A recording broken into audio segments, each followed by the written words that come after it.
waiting on God will work. When God says He has plans for our life, He also wants to equip us for them. The more God has for you, the more responsibility you have to handle.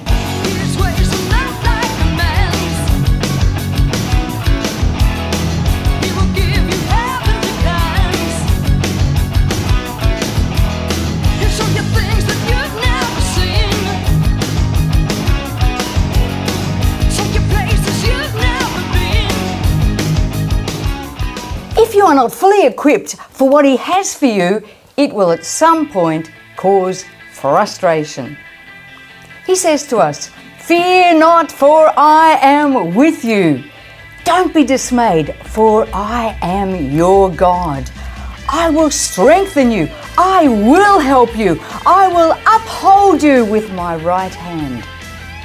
Don't fear. He will strengthen you to move upward and forward in Him.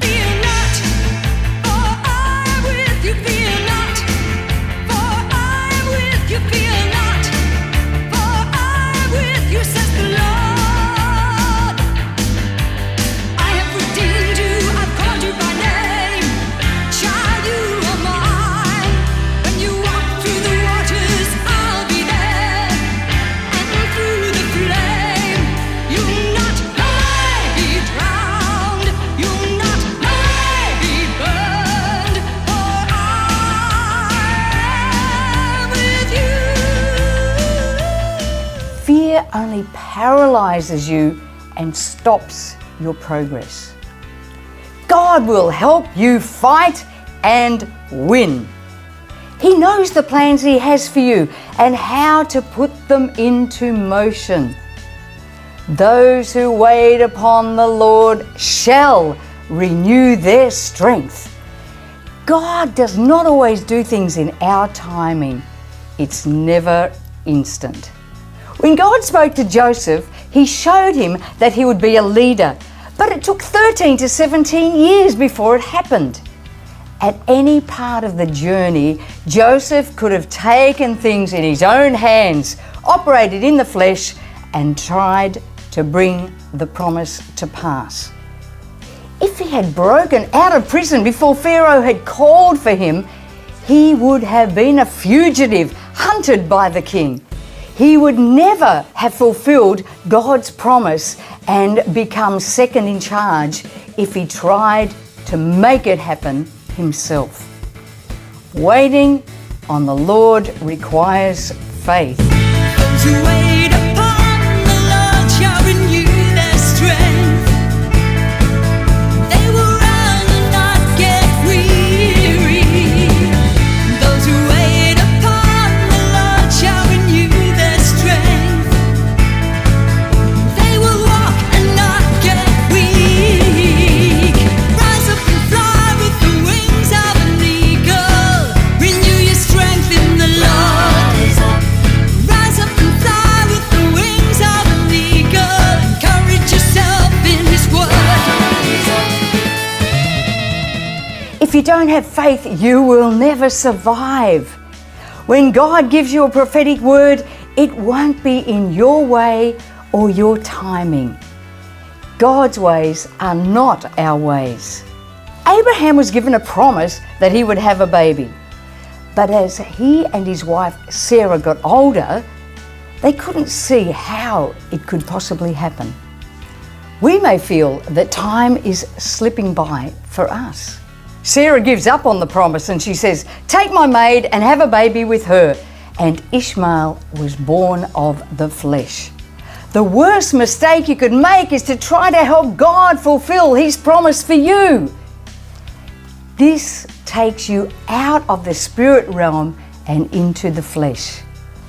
When Abraham didn't wait for God's promise, it loosed an enemy on the earth that would forever harass and try to destroy what God was going to birth. Even today, the greatest conflict on earth is the war between the seed of Ishmael and the seed of Isaac. Ishmael was born of the flesh, Isaac was born of the spirit, and they cannot abide together. Let your presence fill this place. Let us see you face to face. In the light of your holiness, we stand broken. In the light of your holiness, we stand open to do your will with our whole life. Don't move in unbelief and move in the flesh and try to bring about God's promise.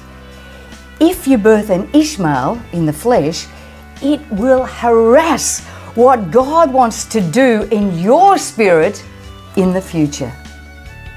God does not need your help to bring about His promise, but it does take us waiting on God in difficult times.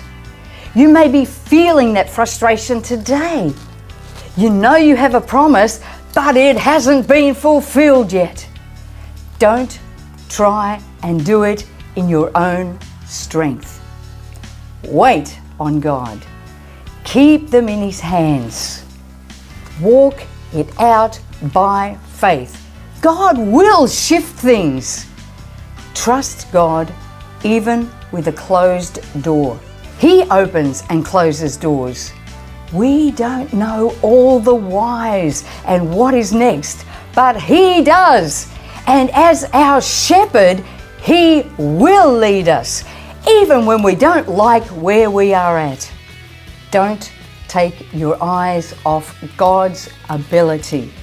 He works all things together for good.